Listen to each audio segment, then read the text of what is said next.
So the question that we are asking is, what processes are responsible for this change in diurnal cycle because of the introduction of QP? Okay.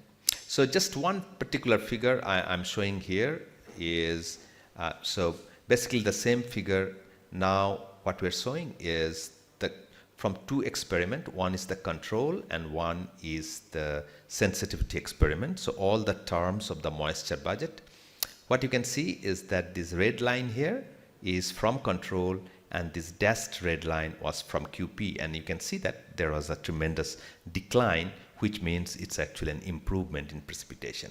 But you also see those vertical lines that coincides with the peak diurnal precipitation.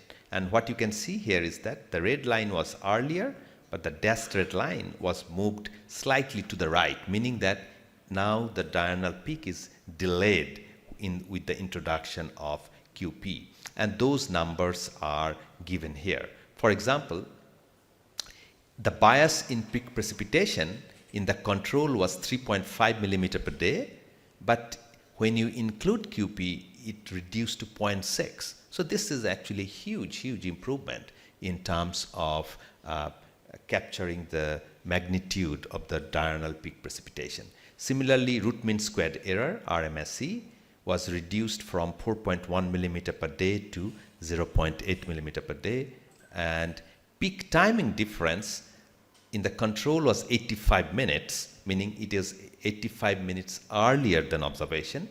In this experiment, it turned out to be 63 minutes. So there is about 20 minutes improvement. And this 20 minutes is actually not small given the size of the islands, correct? And these numbers are average over all grid points over the islands. So to get an improvement of 20 minutes for averaged over the all grid points in the maritime continent is actually quite significant. Okay. So just to summarize the result, bias in diurnal peak precipitation reduced by 83%. So this is something which we did not expect at all. In April 2009 case, and much smaller in 23 is in June 2006 by 23%. And the reason why there is a much smaller is because precipitation itself was much smaller during June 2006. So the QP impact was much smaller compared to the impact in April 2009. And bias in peak precipitation timing decreased by 26% and 15%. Okay.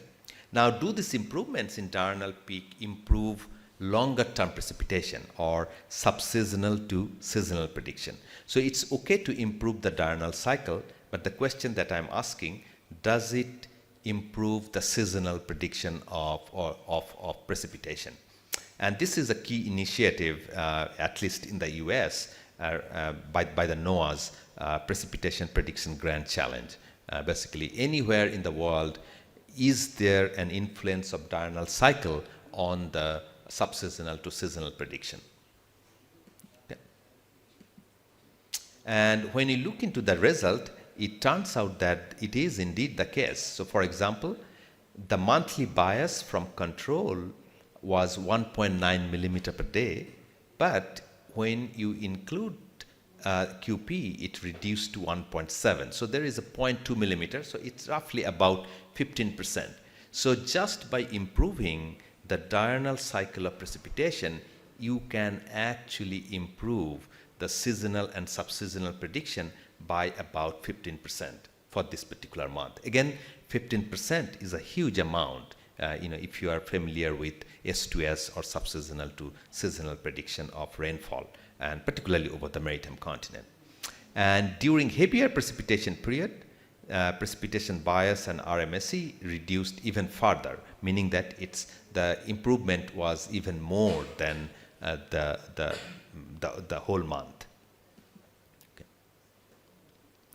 And what about QP's influence in other regions? So this is something I'll not talk about here, but we looked into this term over, for example, over Indian monsoon region and also over the United States, and we found that there is actually an influence over those regions as well, correct?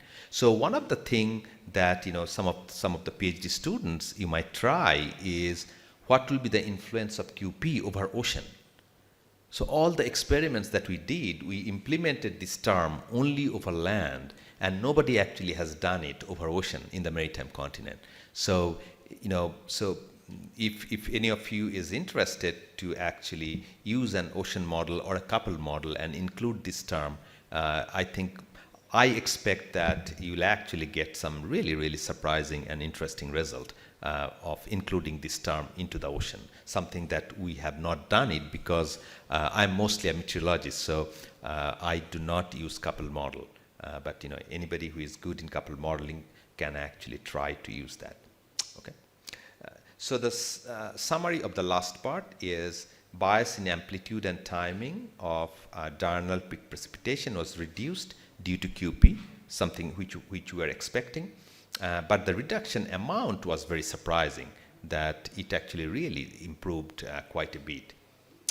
Improved diurnal cycle in precipitation reduces precipitation bias by about 10% or between 10 to 15% for that month. Again, it was a very surprising result. And the last point, I cannot overemphasize is that QP should not be neglected in the maritime continent because it has such a large impact on the precipitation itself. Now, because I'm here in the maritime continent, one of the major problems that we have faced in terms of validating our model results is gaps in observation. In particular, I would emphasize that there is practically no observational data of surface heat flux in the maritime continent. And without a good set of surface heat flux observation, we simply do not know how good our model is. And this is something I tell everyone, and including Fadli, to actually have some surface heat flux observation over land, which will really be helpful in improving prediction of rainfall over the islands. And there are lots of caveats, lots of limitations in this study, so I'll probably not get into those limitations. So if you're interested, we can talk about the limitations in our modeling. And these are some of the papers that are related to what I presented today. And the QP work, the precipitation-induced surface heat flux effect, was actually, so this was done by one of my former students, and it was on the cover of one of the journals, AGU journals. And I'll stop here today. Thank you. Thank you so much. Kita applause to Pallav. Very interesting.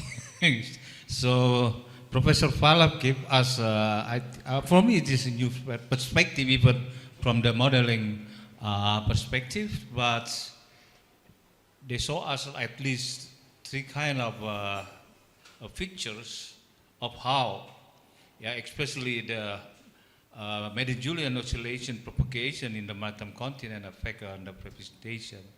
From the first part is how maritime continent itself is the big island, mostly the three islands, Sumatra, Kalimantan. Pallav mentioned always like Borneo, but here is Kalimantan. We are not quite familiar with Borneo. It is an old terminology, New Papua New Guinea or something like that. And the second one is giving more like how is the topography affects the diurnal cycles. And the third one, I'm really glad, I'm really happy with to look at all your presentation and give me more inspiration. So I will give to the audience for your lectures questioning, but before that, I just want, not arguing, the third one is a very, very nice for me. I coming from the first one. You know that's MGO propagation, right? Some research in the different years, that's mostly going like when they come from the Indian Ocean and touch the maritime continent, they just jumping to the westerns. So considering the first part you mentioned about this kind of like mostly the islands keeping like more precipitation. So when we remove Sumatra and Borneo. So that's all really goes to the Papua and then they make a big precipitation over there. So can you explain actually when with this jumping MGO that we understand now, but how to explain this kind of like, it means that all the islands doesn't affect at all. Yes, so I think what has been found in literature, there's many things have been found, correct? One of the simple one that have been found is if you look at the MGO structure, it is primarily consist of a Kelvin wave which propagates to the east, and then you have Rossby waves coming from the convection which propagates to the west. So this is in the atmosphere I'm talking about, correct? Now, Kelvin wave structure you can actually see at the lower troposphere, let's say around 850 hectopascal. So if you have a topography, then Kelvin wave structure is completely distorted. So that means MGO is gone, correct? So that has been a very, very simple explanation, that if you have topography, then you do not have that Kelvin wave, and so which basically means MGO cannot propagate further. So that's from topography. Now from the land, the explanation is, I would say, more simple, because if you have land, then you do not have the amount of evaporation that you have over the ocean. And surface latent heat flux is one of the important parameters that determines the propagation of the MJO. So if you do not have that over land, then typically the MJO gets stuck. So what you will find in the boreal or the northern hemisphere winter, basically December, January, and February, if you look at the MJO tracks, what you will notice is that it is mostly in the southern hemisphere, and it actually avoids the islands of the maritime continent. And that's one of the reasons why December, January, February MJO events propagate much more smoothly to the east and basically reaches the eastern part of the maritime continent. Yeah, thank you. That's almost the same argument actually on my study, a recent study now actually. And for the second part, we are interested with when you determine the planetary boundary layers, 1000.